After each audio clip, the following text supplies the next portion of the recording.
કાર્યક્રમનું ભાવભીનું આયોજન કરવામાં આવ્યું હતું। આ પ્રસંગે શાળાના વિદ્યાર્થીઓ માટે પ્રેમ અને લાગણીપૂર્વક અતિથિ ભોજન પીરસવામાં આવ્યું હતું। દર વર્ષની જેમ પરંપરા મુજબ બાલુભાઈ પટેલના પરિવારજનો દ્વારા બાળકોને તિથિ ભોજન કરાવી તેમની સ્મૃતિને સન્માન આપવામાં આવે છે। પ્રાથમિક શાળા કુબા ખાતે બાલુભાઈ પટેલની પુણ્યતિથિ નિમિત્તે તિથિ ભોજન યોજાયું। કાર્યક્રમનું ભાવભીનું આયોજન કરવામાં આવ્યું।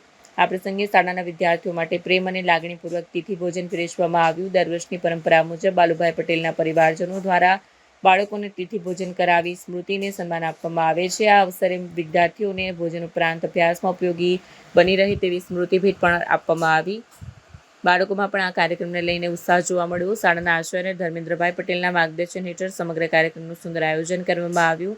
કાર્યક્રમ દરમિયાન શિક્ષકો અને વિદ્યાર્થીઓએ બાલુભાઈ પટેલને શ્રદ્ધાંજલિ અર્પણ કરી અને તેમના સેવાભાવને યાદ કર્યો। આ પ્રસંગે ઉપસ્થિત મહાનુભાવો, શિક્ષકો અને વિદ્યાર્થીઓ આવી સેવાભાવી પરંપરા ચાલુ રાખવા બદલ બાલુભાઈ પટેલના પરિવારજનોનો આભાર માન્યો। તિથિ ભોજન જેવા કાર્યક્રમો વિદ્યાર્થીઓમાં સંસ્કાર, સહકાર અને સમાજ સેવાની ભાવના વિકસાવવામાં મહત્વપૂર્ણ સાબિત થાય છે।